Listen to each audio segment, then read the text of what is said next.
This podcast is a proud member of the UUOP network.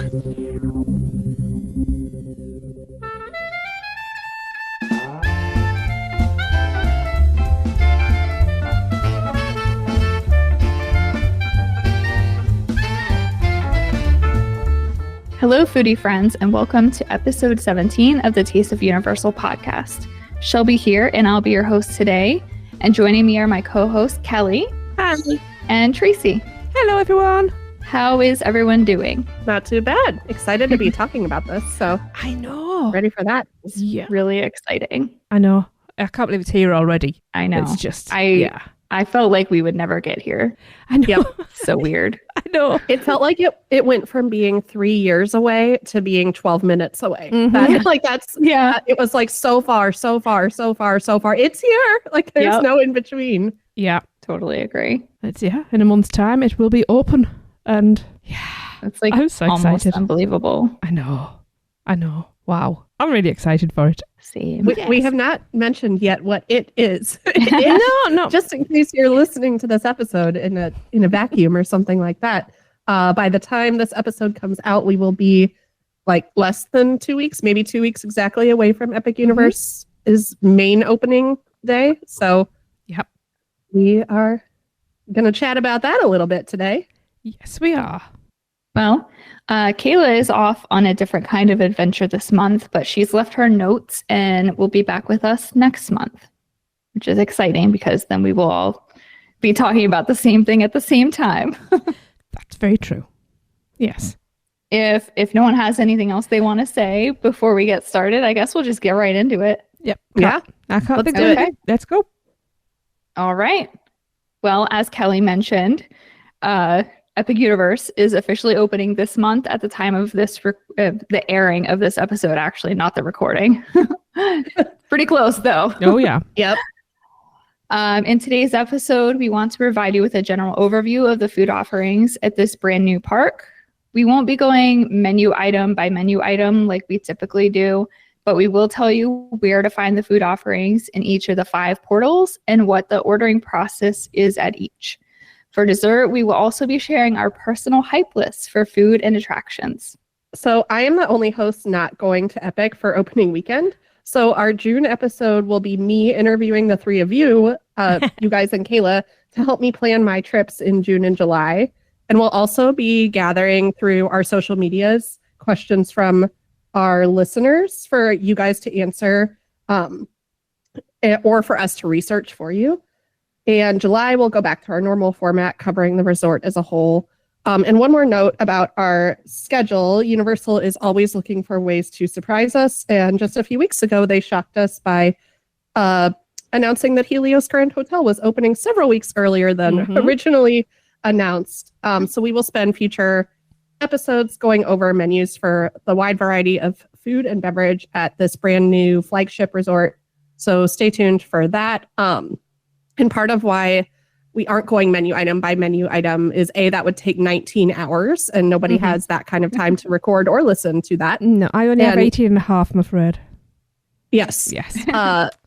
This is not like a seasonal event where we have to cover like, here's exactly what you can get and here's where you can get it from in a short amount of time. Like this, it's not Horror Nights. Like this park will be around for years to come. We can be doing episodes about Isle of Burke food 3 years from now and it would still be relevant. So absolutely, this is more of a general overview for you.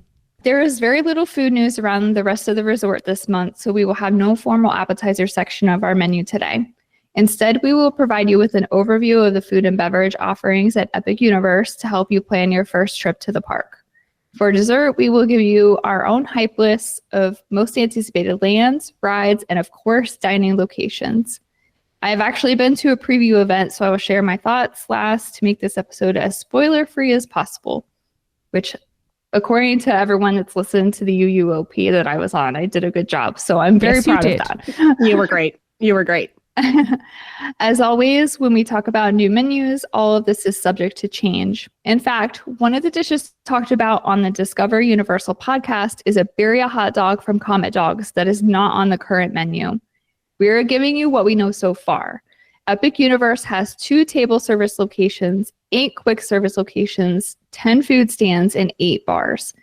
Let's save Celestial Park for last since it has the most to talk about dining wise. Kelly, will you kick us off with Isle of Burke? Of course. So if you're coming into Celestial Park from the main entrance, Isle of Burke will be the first portal that you encounter on your right. And this land features 2 quick service locations and 1 snack stand. Next to the fire drill attraction, you will find Spitfire Grill. Spitfire Grill is a true quick service location similar to Pizza Predatoria or Green Eggs and Ham in islands where you walk up to a window and order your food there. There's no mobile order option right now. And this location features bowls topped with proteins, veggies, grains, and sauce. And your options are steak, salmon, chicken, shrimp, or a vegan option. And again, at this time, there's no official allergen menus out there. We are in contact with Universal and we'll do our best to provide you with that information as soon as we have it. A lot of things are currently not marked as modifiable that are, so stay tuned for information about that. I'm sure Shelby, you'll be all over that as soon as possible. So then Mead Hall is the main dining location in Isle of Burke. It's located inside of the beautiful mountain at the back of the land. It's also a quick service, but this one is mobile order to your table, very similar to like Minions Cafe or many of the other updated quick service locations around Universal. And in the Discover Universal podcast episode about the food at Epic that we were just referencing, the chef they interviewed described these table service experiences as full service quality in a quick service environment. So I thought that was a cool way that they described it, because that is kind of what it's like to order from Minions or something like that. Yeah. So at Mead Hall, you can find some heartier shareable options, including sandwiches, grilled salmon, and the Thawfest platter that we've talked about before, which is similar to the platter served in Hogsmeade and Diagon Alley, but this one has chicken drumsticks, salmon, sausage, and a whole bunch of different side dishes. Mead Hall has a kids menu and several unique dessert and drink items, including their namesake, mead.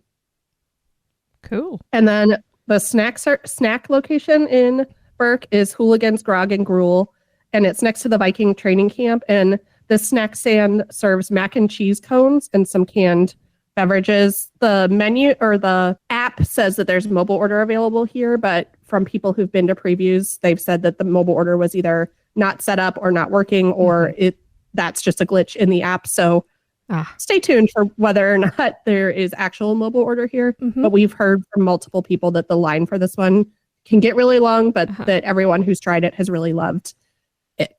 So yes, I cannot see them offering mobile order. I didn't think so. That seems really like weird. Yeah, it would be like the crepe stand offering mobile. Yeah, that would just be chaos. Yes, it would. I love those mac and cheese cones. They look really good. They are in my. But actually, no. I'm going. They are top. They are top of my, yes, they are top of my list. That's just everything that I love, and it's just yes, please. Yep, I know they're a huge deal in Disneyland at California Adventure, and that the stand that sells those cozy cones has been open since Cars Land opened, and it's still getting massive lines every day. Wow. So yeah. Okay. Other thoughts on Burke food? Yes, all of it. I just can't wait to just get stuck in, and it's Mead Hall. That's just really floating my boat, my long ship. Maybe I should say floating my long ship. Your fire drill boat. Yeah. Now, from what I'm hearing about Burke, it's quite a good selection. So yeah, the locations seem to fit the land from what I'm hearing as well. So that's good. Yeah. The quality of the theming, I've tried to remain as spoiler free as possible, but that's hard to run a Universal podcast and not see anything. Like I can't just leave social media for the next 2 months, because again, I'm not going until the end of June. Yes. But just thinking through, and I'm really hopeful that this sticks around, that both the variety of menu options and the level of theming sticks around. Yeah. Just based on how themed all of this, I keep saying the word themed, but how like amazed the food is part of the story of these lands too. Whereas other places, it's kind of been retrofitted in. We're going into a park where the food is part of your story in that land, part of your adventure in that portal. And I think this is a great first example of that. Yes, I agree. I agree too. And I've seen several comments about the food where people are like, where are like the chicken nuggets or, you know, like your more basic theme park options. And I agree, Kelly. I hope the theming of the food stays, because I know there's a lot of people that want something a little more plain or are a picky eater, and that's totally fine. And I think there are places for that. I just think things like these mac and cheese cones, for instance, like that's highly themed. Yeah. I feel like a picky eater might eat that too. Like it's mac and cheese. Right. At least when I used to be a picky eater, I would have eaten that. So hopefully, you know, everyone can find something. I hope so. Yeah. All right. Cool. Done with Burke? Yeah. For now. For now. All right, Tracy, will you lead us over to the Wizarding World? I will. I have my wand at the ready. So the second portal on this side of the park is Wizarding World of Harry Potter Ministry of Magic. This land has 2 quick service locations, a snack stand and a bar. And the first dining establishment you will encounter after walking through the portal is Café L'air de la Sirène. And this quick service restaurant on your left-hand side upon entering is one of the few places at Epic that serves breakfast as well as lunch and dinner options. And the menu features more traditional French options, mostly consisting of soups, salads and sandwiches with multiple quiche options for breakfast. Very nice. This is also where you can find the butterbeer crepe that has been receiving rave reviews, and the cafe features both indoor and outdoor seating with mobile ordering and table delivery. And across the street you'll find Le Gobelet Noir, a slightly darker version of the 2 quick service restaurants. We do like darker versions of things. Apparently frequented by Grindelwald, this menu features more European influences. So look out for things like bratwurst, coq au vin, lentil stew and baklava, which sounds like a really good selection. And behind Le Gobelet Noir and tucked among the shops is Bar Moonshine, which has no food options. We're not complaining. There are several unique alcoholic and non-alcoholic options here that you can't find in Hogsmeade or Diagon Alley, along with butterbeer, pumpkin juice and some other familiar Wizarding World beverages. As a reminder, there won't be any Coke freestyle machines in this land, just like the other 2 sections of the Wizarding World, because we don't need Muggle technology in there. So make sure you fill your freestyle cup and water bottles before you portal into Paris. And last but not least, on your way into the Battle of the Ministry, you can stop by the Biero Bear? That sounds right. That'll do. That's what we call it. Right. Bureau Bear cart for a frozen or regular butterbeer. As a note, you cannot order the vegan butterbeer here, though. Of course. Of course. Only in the restaurants, like always. Yes. Why make it easy? I mean. Yeah. I mean, at least they're consistent, I guess. Well, I mean, that's a positive spin, I guess. I don't know. I think I'd always feel a little safer ordering something like that from a restaurant than from a stand where it could more easily get I feel like those stands are so busy and so fast paced. Not that they are not keeping up with cleanliness and health codes and things like that, but easier for mistakes to be made. Yes. Yeah. Completely agree. So thoughts on Wizarding World offerings? I had the 3 vegan options from words would be really great to come out of my mouth right now. Café L'air de la Sirène.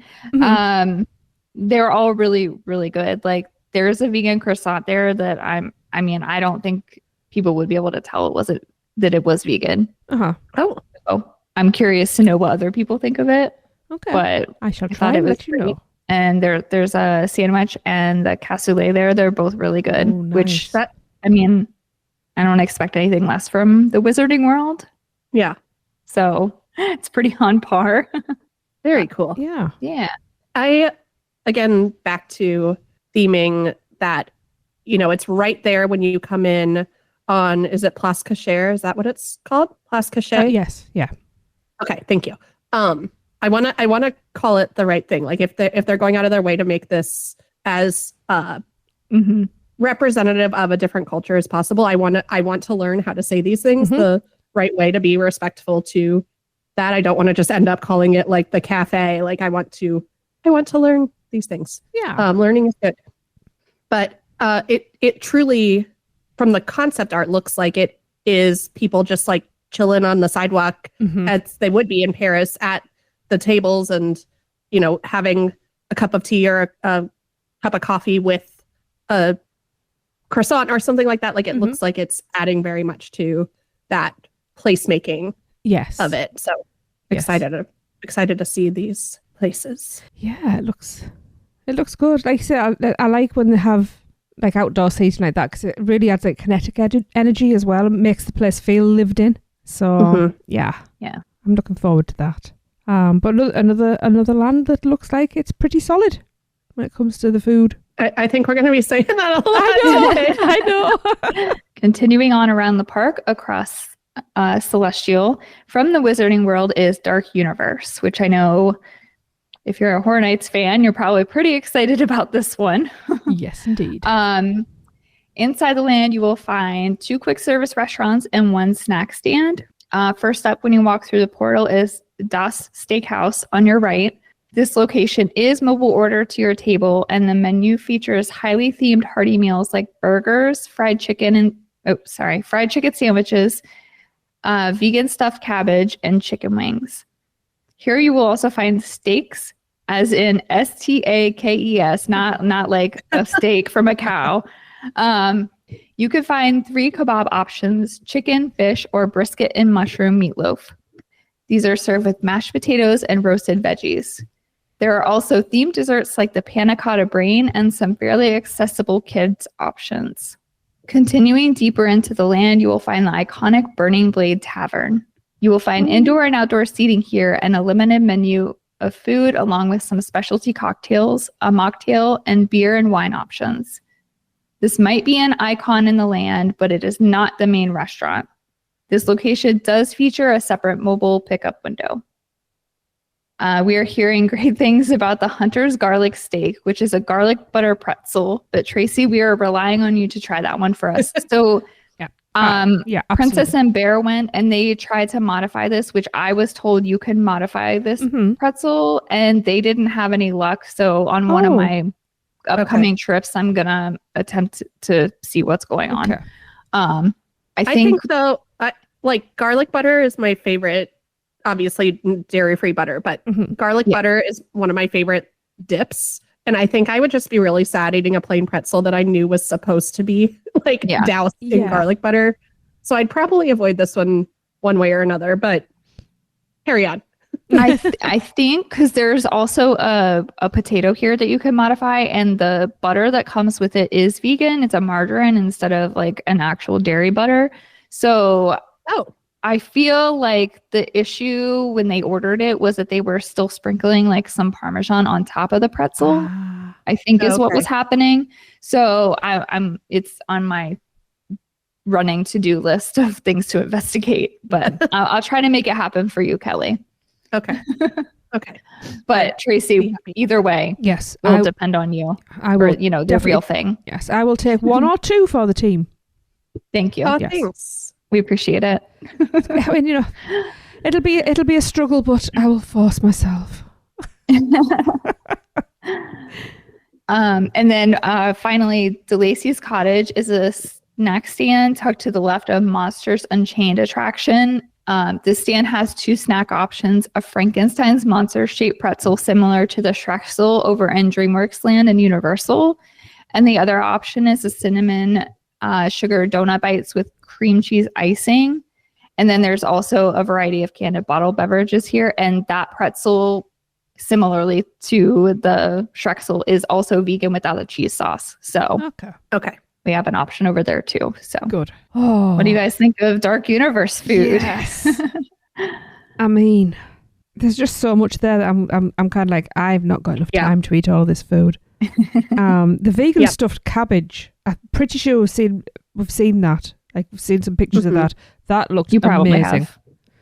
Yes.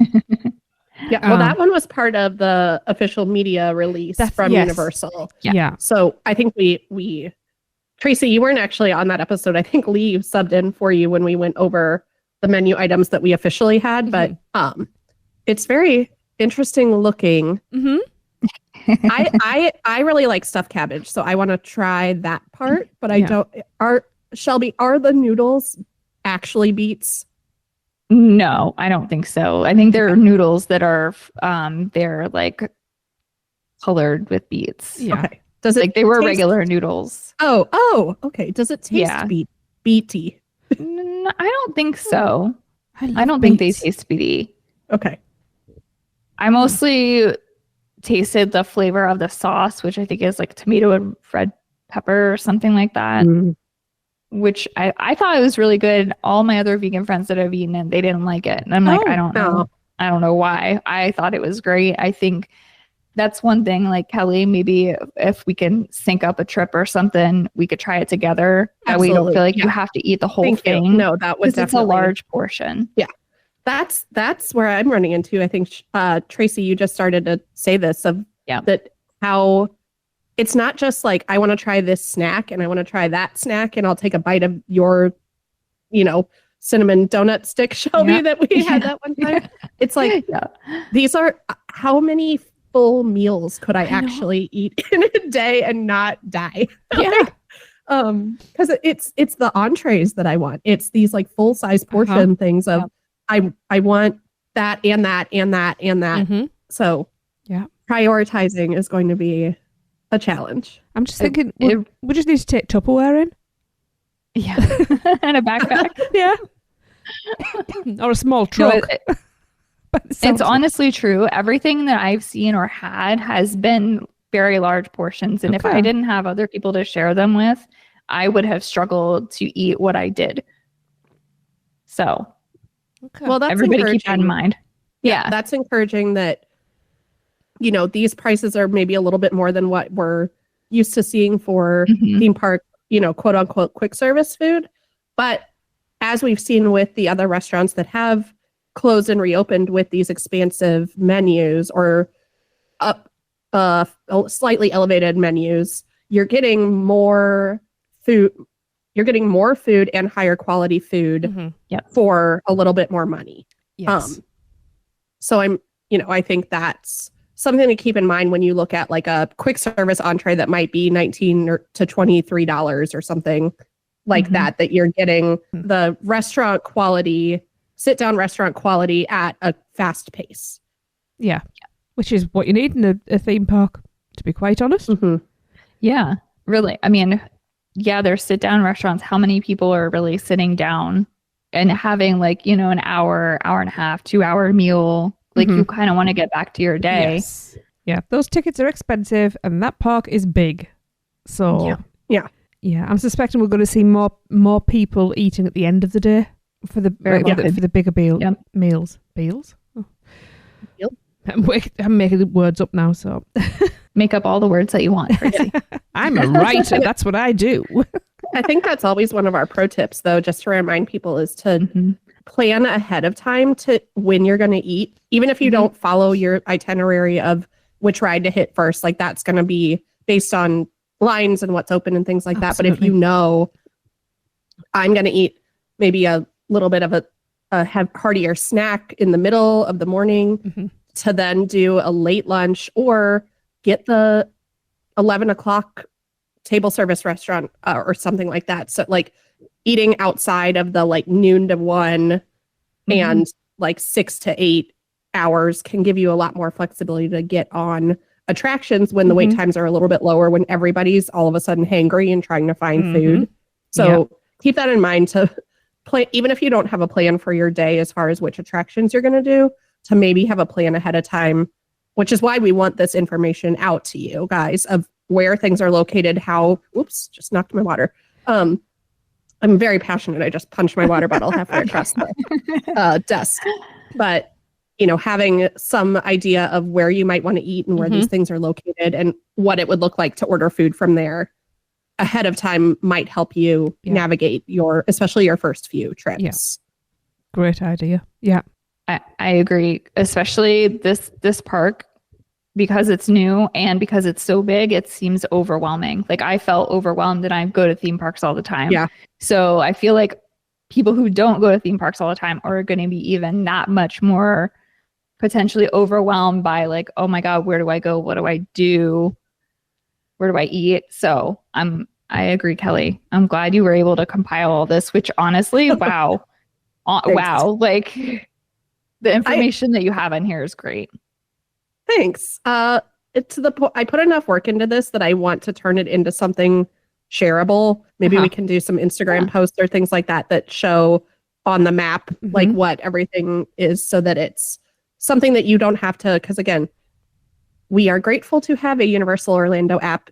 It is not easy to navigate often, the Universal Orlando app.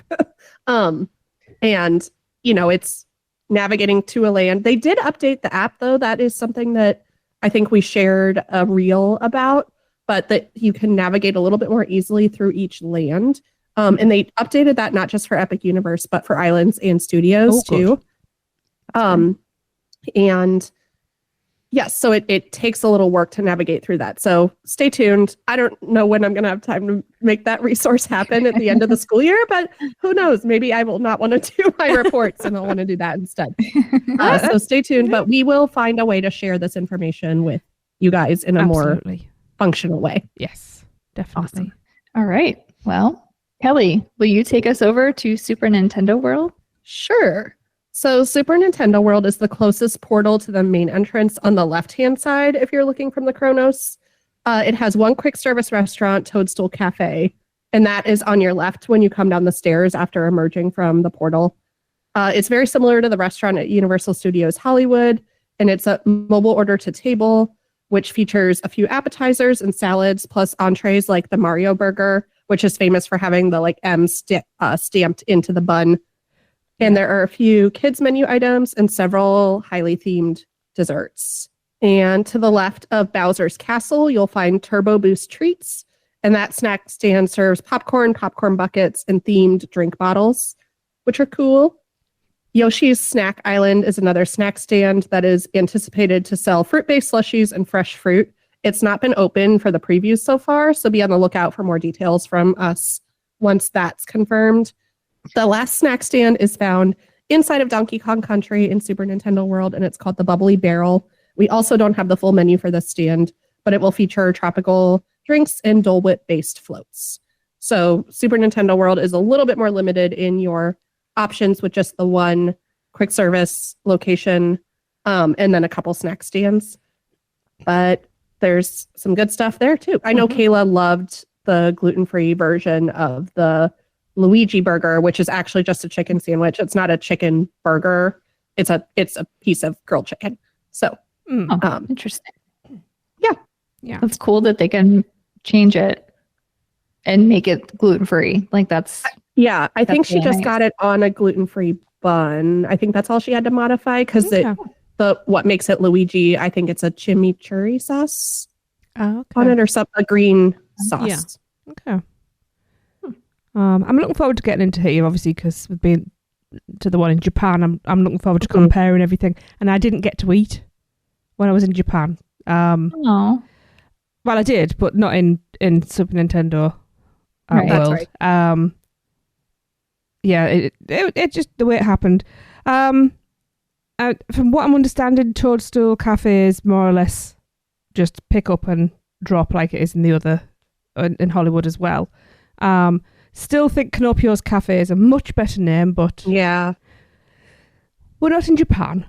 But yeah, just so highly themed. I'm just really excited to get in here. And yeah, what's not to like? It feels very apt to be walking around Donkey Kong Country with a Dole Whip float. That just feels very, very well placed. There's a lot of frosty things around this whole park. There's Dole Whip, there's ice cream, there's a bunch of, we'll get to them later, like frozen drinks and things like that. So I'm glad that they're thinking ahead to that, where it's not just an icy machine sort of thing, that there are lots of frozen treats that are well themed. Yeah, so from what I'm understanding, it's a very hot park, not a lot of shade. Obviously, the foliage hasn't grown in yet. If Super Nintendo World is anything like Japan, sorry to keep going on about it, it is like a ball, and there is no way for a breeze to move around, and it's when you right, when you're right down in the bottom, it's like breathing soup. Oh, so lovely. Yeah, it's going to be amazing in July and August. Oh. I will not be there. Bring your umbrellas, everyone. And fans, lots of fans. Yeah, lots of fans. Before I forget, this is a little out of place, but Shelby, Yes. I know the map on the app is not fully to scale, but that parking lot looks massive. And is there no like tram or anything? Not that I'm aware of. Okay. Because it looks like if you were in like the back corner of the parking lot, that it would take you longer to walk to the entrance of. Then this might just be a scale thing, but it looked like it would take you longer to walk from the back of the parking lot to the entrance of the park than it would take you to walk the entire park. So that seems like it might be legit. Yes, that would be something I think we would tell people to make sure that you're prepared for when you're thinking about how much longer you want to spend at the park, particularly at the end of your day, is how far you have to walk back. That I'm sure time will tell what that will look like. And obviously I have no scale with my own human eyes what that looks like yet, but just think through that when you go to park, especially if you're getting there later in the day too, then you're going to have the walk into the park as well. This might be a moot point if it just looks big on the app and it's not actually as large as it looks. I mean, it did feel pretty big, and we parked. Now I've been one time at the time of this recording, so like even my perspective is probably a little skewed, but I parked in the Monsters area, and I feel like it was several back from where you'd walk to the park entrance, and it took us a bit. Okay. And then at the end of the day, it was kind of tiring, but at least it was not sunning out anymore. It was like 10 o'clock at night. We were leaving and it was dark, but yeah, keep that is something to keep in mind, because it is going to be a long, hot walk most days, probably. Oof. Okay. Well, that has been the parking lot sidebar of our food podcast, but important. I thought it was important to bring up in timely as well. So maybe they'll have some snack stands along the way. Just dotted around some drink stands. They a little put those out there. Rolling cart that can go back and forth. That sounds good. All right. Last but not least, let's dive into the multitude of sit-down, quick service, and snack stands and bar options in Celestial Park. The central land serves as the hub of this park and the main thoroughfare for navigating your journey from portal to portal. Tracy, please kick us off. Of course. So following the footsteps of Universal Studios and Island of Adventure, Epic Universe features 2 table service restaurants. From everything we've heard so far, Lombards and Finnegans crawled so that Mythos and Confisco could walk, so that Atlantic and Blue Dragon could run. I love that. That's really good writing, Kelly. Oh, thanks. Yeah, it's brilliant. Atlantic is the first dining establishment you'll come upon if you take the left pathway through Celestial Park from the main entrance. This seafood-focused but not seafood-exclusive full-service restaurant showcases a menu of well-crafted dishes. Appetizers range from Prince Edward Island mussels to vegan mushroom ceviche. Entrees are priced similarly, that's quite hard to say, to City Walk prices and include seared scallops, sea bass and filet mignon. The menu also features a kids menu and several specialty cocktails, a huge wine list and multiple desserts. Sounds great. The other full-service table service location in Celestial Park is the Blue Dragon, and this restaurant is located at the back of Celestial Park in front of the Grand Helios Hotel. At the time of recording, we don't have full menus for the restaurant, but what we do know is this Pan-Asian restaurant will feature dishes such as tonkatsu ramen, beef xian noodles, pot stickers and smashed cucumbers, which are all some really great staples, so go and eat those. I'm excited to see this full menu. Oh my gosh, I'm so excited. I think Jessica and I already committed part of our, so I'll be there at the end of June with my best friend, and we've already decided that we're going to pick some like non-negotiable things, and both of us have Blue Dragon on our list. So good. The second those reservations drop, that's going to be like the first thing we know for sure. Yeah. Kelly. Yes. I'll send you the link. Someone sent me the link earlier, and there were reservations open this morning, but they were only Thursdays.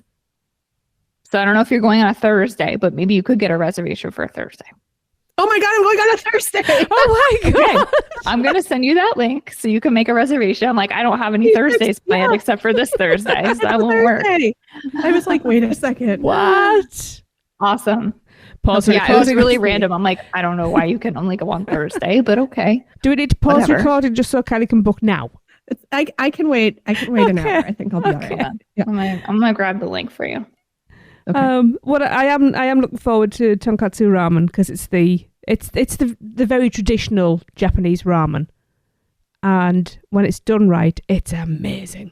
So I will be doing a lengthy, probably mukbang on that, to be quite honest, because I love ramen, but there's a couple very staple things in ramen that I just personally I think like bok choy to me, I don't like bok choy, and I think I have a reaction to it similar to people, not allergic reaction. That's important for me to say. But to me, I have a very similar experiences when people who don't like cilantro eat cilantro. Okay. Like I don't like the taste or the texture of it at all. And the same thing with like a tare egg. Yeah. Not for me. And I know those are like, that makes ramen. So tonkatsu's never been my favorite kind of ramen, but I'd definitely be willing to, if it's dairy free, which it should be. But I think so. Like a sip of someone's broth and maybe a noodle or two. That sounds like a plan. Yes. All right. Well, I checked that link again, and it's not giving me Thursdays anymore. I'm sorry. It's fine. I'm not super worried. I think we'll get there because also we're planning to eat at like a 2:30 or a 3 o'clock lunch sort of thing. So I think we'll be okay. Yeah, might be fine then. Yeah, I do want to say I do also want to eat at the Atlantic because it looks same. I want to eat both of those places. Yes.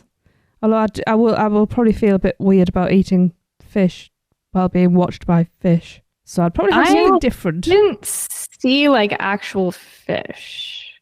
Is there not a big aquarium in there?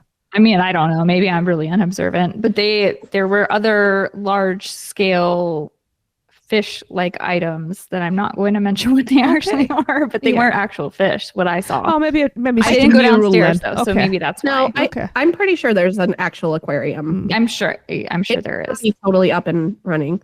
I've done it at Coral Reef in Epcot, and it's less weird than you think. Okay. But it is still weird. I'm not going to weigh in on this subject. Yep. I mean, you know, would you feel? No, I don't know. What my brain's doing that whole. No, don't say that. That's stupid. Yeah, I think we should put this conversation. I think so. Yeah. Okay, we'll just move on. I would. All right. Moving on to quick service restaurants in Celestial Park that have mobile order to table options. The first one is Pizza Moon, which is located to the Super Nintendo which is located next to the Super Nintendo World portal. Here you will find several unique personal pan-sized pizza options, say that 10 times fast or 3 or whatever, along with baked pastas and a few salads. Outside the Dark Universe portal, you will find the Oak and Star Tavern. This barbecue restaurant is another one of your few breakfast options within the park. I wish they had added more breakfasts, and maybe that will be a thing in the future. I hope. Breakfast includes things like biscuits and gravy, a sausage, egg, and cheese sandwich, and an ancient grain tofu scramble, which I cannot wait to try. For lunch and dinner, you can find traditional barbecue platters where you choose your meat and side, along with some sandwiches, salads, and desserts. And then Meteor Astropub is located outside of the Wizarding World portal. Menu items include a chopped chicken salad, fish and chips, and gourmet burgers and sandwiches. If you are looking for a fun non-alcoholic drink, this is where they serve the First Light mocktail that was part of the original press release about Epic Food, which is a blue raspberry lemonade drink with blue prism powder. It's sparkly. Meteor Astropub also has an outdoor mobile pickup window. I would like to say something about Meteor Astropub real quick, just so everyone hears this from me directly. There is a vegan sausage and pepper sandwich at this location, but I don't know if they fixed this yet. or if they will fix it, but there is a choice of 2 sides. So there's either fries or a salad. And we played this game one time during our visit at the Harry Potter restaurant. And we selected the allergen selection on the app because the sandwich also came with a salad or fries. And when we did that, it kind of messed up everything. It took forever to get our food. But we did not do that at Meteor Astropub, and we received a salad that had cheese on it. Oh no. It's not noted in the app. It doesn't say anything other than salad.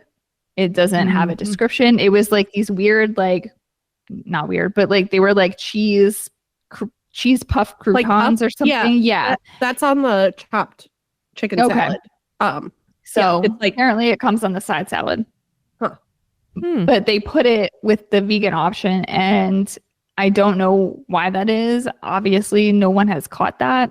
But if you are vegan or have a dairy allergy, do not order that salad. You cannot modify it on the app. I don't know about the dressing on it either. So just be safe and go for the fries. I put that as a note on our website where I listed all of the options just so everybody is aware. And we had stopped a team member and we were like, hey, is this cheese? And they were like, yeah. And we're like, well, this came with the vegan option. And they were going to remake the salad. Like I said, I don't know if it can be made vegan at all with the dressing, but they were going to remake it and then they never did. So order the fries to be safe at Meteor Astropub. Thanks for the tip. No problem. Sorry, that was a little long-winded, but I wanted to explain. Like, no, that's important. Yeah. And the allergen selection on the mobile order, it kind of doesn't make sense. Like it doesn't make sense in the other parks. Like you've already ordered your food. How do I know I'm getting? How do I even know that this option is something I can get without the chef coming out to talk to me? I don't know. I hope this is like just a little glitch, and that they figure it out a little better in the future. But yeah, I hope so. Yeah, that's why even if I'm ordering something vegan, I always hit the allergen button just in case, because it also just puts a little bit of an extra level of awareness around. Yeah. That definitely. Other than like if I'm getting like a pasty or something like that it's right in front of me, like that I don't do that for. But yeah, good to know. Yeah. Little weird things. We'll talk about it later, but I'm quite excited for Oak and Star Tavern. You guys know I've been lamenting the lack of barbecue at the whole Universal property for a long time, and so I'm just so stoked to get like a traditional like 2 meats and 2 sides or a meat and 2 sides sort of lunch. Like even though barbecue sounds like heavy food, it can actually be quite light depending on what you pick for your sides. And so I think it's going to be a good option. Agreed. And I also want to try Shelby when we're there together. If you get the vegan pizza from Pizza Moon, I would like. Yes, that sounds good. I haven't had it yet either. I wanted to do it when we were there a couple weeks ago, but the line had gotten so long. Yeah. That we were like, and I already ate like 7 things. And I was like, I'm not going to wait in that line for pizza now. No. I'm hearing good things about the pizzas though. Yeah, and me too. They look amazing. They really do. Yes. Yeah. But yeah, can't wait to get in there as well. I'm going to roll out of this park. For real. Well, definitely. Again, it's here for decades to come. So it's not like Mardi Gras where I needed to be like wheeled out in a wheelbarrow because I tried to eat everything that I could in like an 8-hour time span. Wow. We have this park for many, many years to come. So yes. Cool. That's handy. All right. So in Celestial. Oh, sorry, Tracy. No, I just said that it's going to be around for a while. That's handy. Yes. Yes. Cool. So in Celestial Park, you'll also find several snack stands. So kicking off this section is you will find not 1, but 2 Starbucks locations. So the first of which is found immediately on your right when passing through the Kronos and will likely be very busy. So pro tip, I guess I can't really give a pro tip if I haven't been yet, but a projected pro tip would be that you can head to the second location, which is found in between the Super Nintendo World and Dark Universe portals for your Starbucks. I'm wondering if they would have coffee at like the Wizarding World or Oak and Star service, like locations that serve breakfast. I wonder if there's somewhere else because, like Studios has Today Cafe. We've got Croissant Moon Bakery in Islands. I wonder if there's somewhere else besides Starbucks that serves like a decent coffee. I like Starbucks, but I don't love Starbucks. So it feels like they would have to serve coffee at some of these spots. I would hope so, because I can't stand Starbucks coffee. Yeah. Okay. So across from Super Nintendo Portal and next to Constellation Carousel is Comet Dogs, which currently features 3 options: a bulgogi dog, a classic chili cheese dog, and a vegan smoky carrot dog served on an ube bun. So yeah, no birria dog that they talked about multiple times on the Discover Universal podcast that I was excited about hopefully trying. So interesting. Why? Why did they announce that and then change it? It's so interesting. Yeah. Don't know. So continuing clockwise, you'll find Frosty Moon across from Oak and Star and Dark Universe. And here you can grab a cone or a cup of ice cream with up to 2 toppings, and flavors include vanilla, cookie butter, vegan vanilla, strawberry yum, cheesecake, and chocolate. I don't know why strawberry is the only one that got like a descriptor with it. It's really interesting. Just pausing here. I'm about to get ice cream in a Universal theme park. Not Dole Whip. No. Not a popsicle. Kelly. Creamy ice cream. Actual ice cream. Yes. I'm so excited. Yeah. I know. I think we beat Disney because I think all of their non-dairy stuff is off menu, and we have an on menu non-dairy option. Yeah. Right? Wow.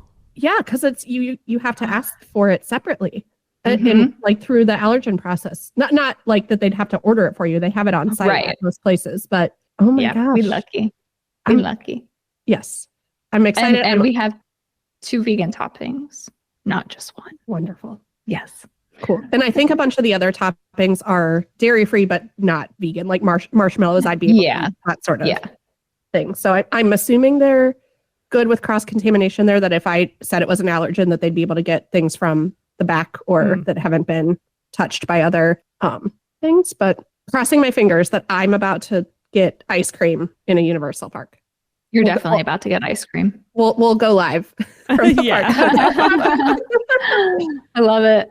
Okay, so outside of the Burke portal, you will find Star Sue Bao, a food cart with 2 options: a vegetarian steam bun and tteokbokki skewer, which is a grilled hot dog and rice cake wrapped in a cheese crust with yuzu aioli, Japanese barbecue, and scallions. And we've heard from several listeners and friends that this is their favorite thing that they've tried at previews so far as the snacks go. So cool. Mm-hmm. Even though that's not tteokbokki, but I have to say it. That's really interesting. Yeah. It's sotok, but from the sounds of it, when I get there, I will have a look. Because tteokbokki is a bowl. It's a wet dish. Yeah. So yeah. But it sounds great, and I'll be trying it. Yeah. So Celestial Park has 5 bars as well. Sorry, we have not let us discuss that. Sorry. Go back. Go back. I'm really excited to talk about the bars. I know. Shelby, you tried the ice cream? Oh, yeah, I did get ice cream. That was one of my first priorities. And we walked past it, and I was like, I'm getting ice cream. I don't care what time it is. Absolutely. And the waffle bowl is vegan, and the Oreo crumble, and then I think it's the birthday sprinkles. So nice. Wow. Yeah, I didn't get the waffle cone because I didn't confirm it before I ordered, but the team members were so nice and let me look at the allergen grid. Oh, cool. And I was like, I can have multiple things here. And then, there's also a cookie. There's a vegan cookie. Wow. Oh, I saw. How could I forget to mention the vegan cookie? I didn't get that either because they didn't have it that day. That's a priority for my next trip. I want the cookie, and it's got sea salt on it. It looks delicious. Ooh. I'm just so happy. I knew Celestial Park was going to be my favorite area, and here we go. They put all the. Oh, sorry. Cut that out, Kayla. Just kidding. I mean, I don't know. I think people probably figured that out by now. I meant before the end of the episode when you talk about that. I know. Okay. It's okay. I'm just kidding. Preview spoiler. Yes. Yeah. Yeah. So I'm excited for you to try all that, especially now that you can have Mhm. a cookie and ice cream in a theme park. Oh, Like that's pretty Yes. amazing. I agree. yes. All right, Okay. Tracy. Alcohol. I'm not hosting. Sorry, Shelby. Okay, so No, that's, you're fine. We're all hosting. we are. Okay. We're a team. Celestial Bar Yeah, has Exactly. Celestial Bar. Oh dear. Wow. There's a slip. That's probably what Chris is going to call it. Probably, yeah. Walking around with his breakfast sandwich and drink. I mean, what I'm about to read, it's a fair slip to make, to be honest. Celestial Park even has 5 bars. Aquaria Bar is a bar inside of the Atlantic restaurant and features a large menu of cocktails, mocktails, and beer, and seems to be the go-to place for wine inside Epic Universe. Then we also have the Plastered Owl, which is attached to the Oak and Star Tavern and features cocktails, most of which are bourbon and whiskey based. And I think you'll find Kelly and I there. And that there's an Enchanted Oak themed mocktail, wine, and canned and bottled beer. And if you like lighter liquors in your drink, walk across the street to Celestiki. I love that name. I really do love that name. Celestiki, where you can find another universal nod. And the signature drink at this stand is the Waturi Punch, referring to the mythical inhabitants of Volcano Bay. Love that. Now, the menu here is smaller, but it's a great place to cool off with a frozen cocktail. And it's like right on one of the giant, I think it's the biggest fountain right there that it's right. It sits right up against. So fantastic. And Bar Zenith or Zenith, depending on whether you're from the UK or the US, is located between the Wizarding World and Burke. And this is where you can find the Meteor Strike, which is the drink with the flaming sugar cube. This is another location with a smaller menu of mainly frozen cocktails. And the Tiger Bar is the bar inside of the Blue Dragon restaurant. We don't have many details about the menu yet. We're all waiting with bated breath. But the sneak peek from Universal revealed Thai milk tea and a baijiu-based cocktail. Yes, I am going to be not only rolling out, but when I can stand up, I'm going to be wobbling on my feet. I'm excited with how many mocktails there are. Yeah. Finally, like, I mean, you know, people can do mocktails all day, but most times it's like fruit juice. Yeah. And nothing exciting. But I think these drinks should be epic. So hey, that's exciting. And that, along with the Epic hotels all having several zero proof cocktails too, where you actually get something that tastes like a cocktail and not just juice. I feel like those additions, I wonder if we'll see some of that roll out more on the other side of the parks now that we're seeing it being more intentionally implemented here. Agreed. And I know the mocktails as well, because Lee doesn't really drink at all anymore. So and he always seems to just have like a soda. So this is really nice for him as well. And I won't feel as bad when I'm drinking. So I think too there were a couple of fun drinks that would be fun for kids too, that are not on the kids menus, but like clearly designed for a kid to enjoy having something that looks fun or looks special or sparkly as part of their trip. That's really cool. Everyone gets to be included. Exactly. Yep. Love that. Cool. All right. Yeah. Well, okay. Now that we have gone over the dining locations of each portal, it's time to discuss our hype list. Yeah. We have each picked our most hype epic land overall, our top 3 most anticipated dining locations, and our top 3 most anticipated attractions. I will go ahead and read Kayla's choices first. So Kayla's most anticipated land is the Wizarding World Ministry of Magic. No surprise to anyone. Nope. Her top 3 dining locations are Les Gobelets Noir, Mead Hall, and then the Oak and Star Tavern. And again, those are like 3, 2, 1. I think that's important to say. Oh yeah, her sorry. Number 3 is 3, 2, 1. So her most anticipated would be Oak and Star, right? Yeah. Yes. Perfect. Her top 3 attractions: Monsters Unchained is number 3, Battle for the Ministry is number 2, and Les Cirque Sorry.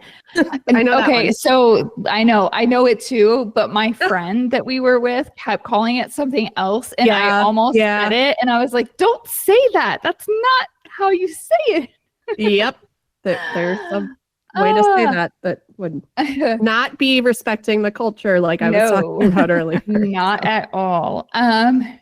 Her number one is Le Cirque Arcanu. Kelly, can you share your choices next? Sure. So again, I feel like as a Harry Potter nerd that Ministry of Magic should also be mine, but I don't think I've discussed this very much. I'm also a very big How to Train Your Dragons fan, and I think that part of the park is just going to be amazing. So that's my number one overall. I'm pretty sure that's where I'm going to lose my emotional capacity is in Isle of Berk. I think I'll be okay walking in through the Kronos, but I'm pretty sure when I walk into Berk, I'm going to lose it. And if I get to touch Toothless's forehead, I will be a puddle on the floor. I will melt into a puddle. My top 3 dining locations, 3, I have Spitfire Grill. Like I can't wait to try all of those bowls. I think, like I said, on a previous episode, that Satuli Canteen is one of my favorite theme park restaurants anywhere over at Animal Kingdom in Pandora. I love a good bowl meal to begin with. Like that's a lot of times what I'll cook for myself for the week is I'll have, a protein and a grain and a bunch of veggies and different sauces and stuff like that I'll mix and match. So excited to try all of those. And then I cheated a little bit and put both Oak and Star Tavern and Plastered Owl, since they're connected, as my number 2. Again, barbecue, whiskey drinks. I don't know what could get better than that. So very excited. Like Plastered Owl just tickles me. The name of that, there's a drink. It's both the name of the bar and the name of a drink that's found there. And it just sounds right up my alley. And to picture like a drunk owl is just hysterical in my brain. And then my number 1 is Blue Dragon. So cannot wait to try that place. As far as attractions, my number 3 is Hiccup's Wing Gliders, and I got a lot of flack for having that so high, but I just love a good like swoopy scenic roller coaster, and so I cannot wait for this one. My number 2 is Harry Potter and the Battle at the Ministry, and then again back to my love of coasters, Stardust Racers is my number 1. So cannot wait for that. Good selection. Nice. Yeah. Agreed. Tracy, you're up next. Yeah. Well, my most anticipated land is Isle of Berk, because another huge How to Train Your Dragon fan and anything Vikings, and yeah, I just can't wait to get into that land. I mean, Dark Universe is so close behind, but I have to go with this though, and I did this on the main show as well. Have to go with Isle of Berk because the second I heard that was coming, I was, clenching my fist so I didn't actually cry. And it was just, I've been so excited for it since the second it was announced. So can you imagine like the music when you walk, like hearing that music? I'm going to do a Lee. This is unprecedented. We'll have Lee filming you for the first time. No! So yes, my top 3 dining locations. I have stolen Kelly's idea. My number 3 is the Oak and Star Tavern / Plastered Owl, because if they're next to each other and connected, it is rude not to. And like Kelly says, barbecue and whiskey. It's got to be done. And then number 2 is Mead Hall, because I just love the idea of just Viking dining, basically. And then number three, that's because for some reason it says 323 on mine. And then number 1 is Blue Dragon, which will surprise absolutely nobody. Although just need to say there is a mac and cheese cone. That is exactly what I need to get first. My top 3 attractions are Monsters Unchained. Then at number 2, Dragon Racers Rally, which Lee is disgusted with me over. But the flippy one? Yeah. Oh yeah. You know that viral video of the woman that's just in basically a death spin? The one that can't stop? Yeah. Or yeah. the one that is doing it on purpose? Well, There's two different ones. And, well, I'm not sure. It said she couldn't stop, but okay. I think you can. Okay. But yeah, that's me. Okay. That's going to be me. Yeah. The whole time. That's me. Uh-huh. And then number 1 for me is Stardust Races as well, because who doesn't like a massive coaster? So yeah.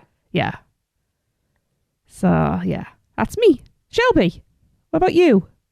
All right. Well, to no one's shock or surprise, my most anticipated land is Celestial Park. Really? And it is my favorite place. I just think it's magical looking. Mm-hmm. It's beautiful. Day or night, doesn't matter.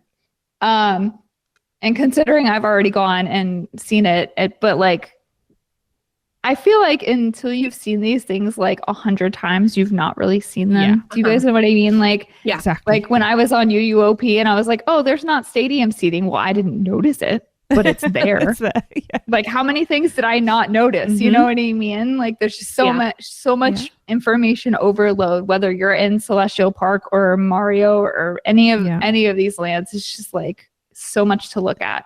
Well, we know from the other parks, you can go in after all these years and go, huh, has that always been there? Yeah. It still happens. Yep. Like, oh, is that new? And then you have to like really question yourself. Like, no, that's been there, but I didn't notice it at all. Interesting. So my top 3 dining locations, number 3 is going to be Atlantic. I think I'm going to try to eat there soon. They have 3 vegan options there, which is amazing. Das Steakhouse, which I've already eaten at, is my number 2. If you miss Monsters Cafe, this is all I'm going to say to you. You will love this spot. Oh. Okay. You will love it. And then Blue Dragon, just I don't know what they have. I'm going to assume I can eat there other than those smashed cucumbers. I don't know, but like I just want to go in there because it looks beautiful and just seems really cool. And then my top 3 attractions, my number 3 is Minecart Madness. I love Donkey Kong. Mm-hmm. I think it's really cool that it looks like it skips the track. Like I have not ridden any of these things yet. So my number 2 is Constellation Carousel. It looks magical. I don't know. I want to ride it at night. We were going to ride it. And then of course, everyone else had the same idea. So if y'all are going, keep that in mind. You might not get to ride it if you wait till the end of the day. And then my number 1 is Monsters Unchained, of course, because Universal Monsters are amazing. And anything that gives me HHN vibes, I will take. Absolutely. I'm glad you gave Minecart Madness some love because I think that'll be I another think it's just gonna like be fun. pure fun. Yeah.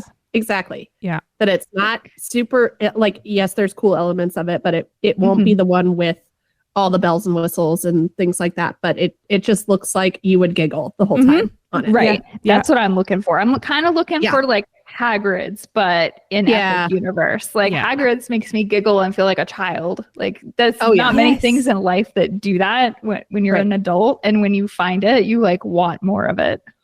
Exactly. It's so hard to choose 3 things. I know.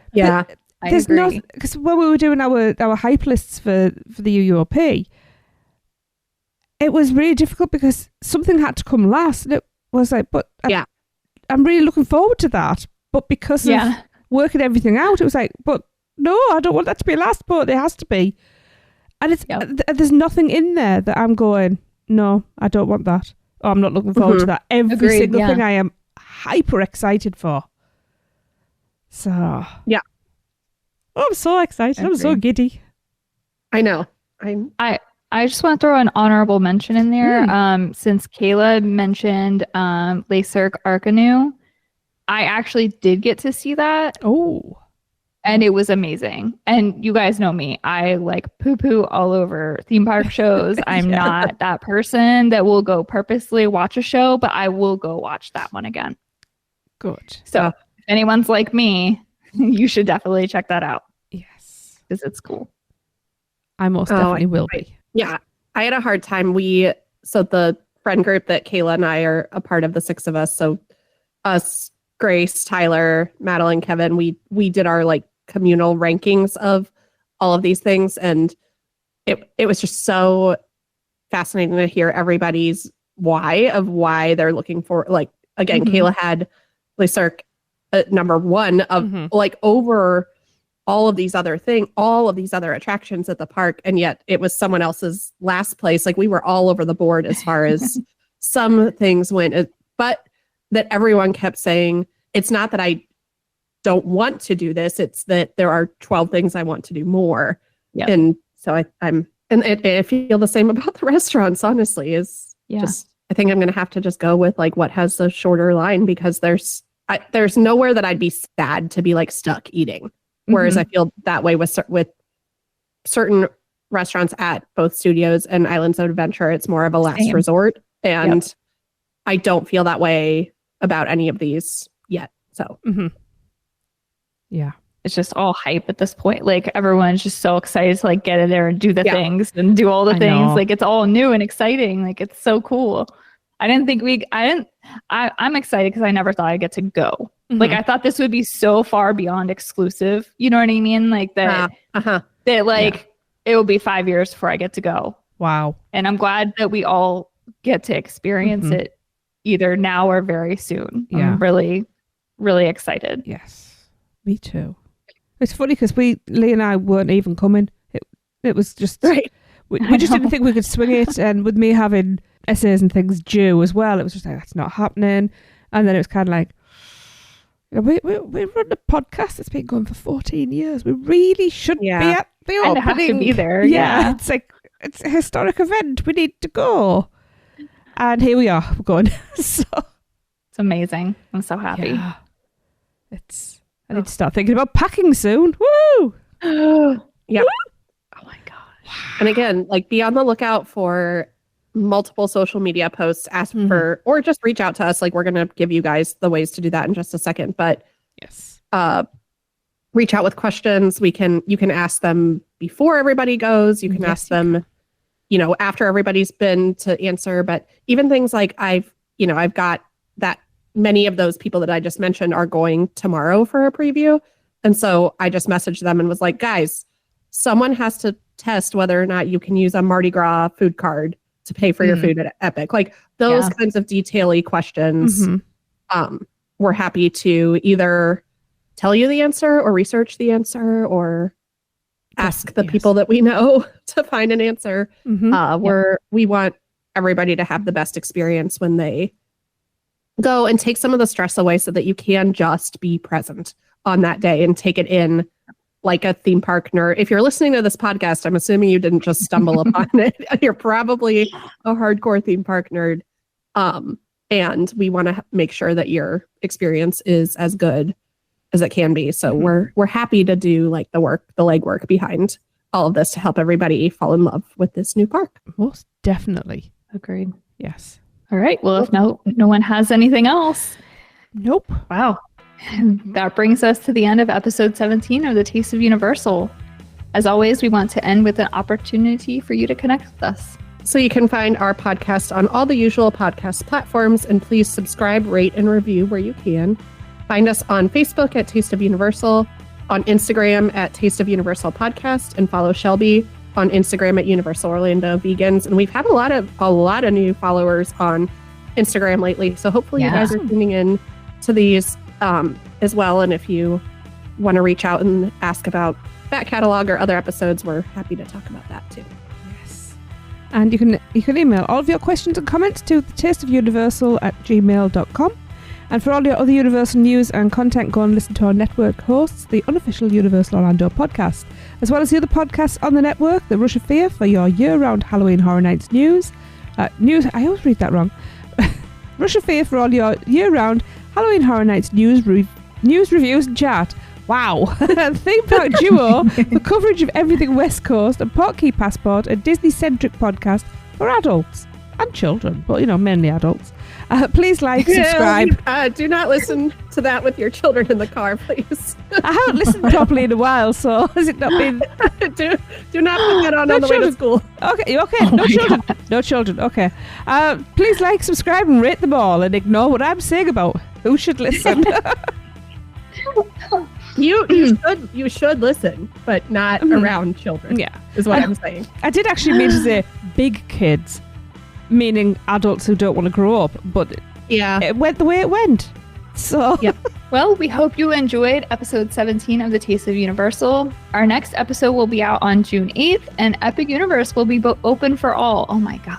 I just still can't believe that. But until then, thanks for tuning in, and don't forget to tip your server.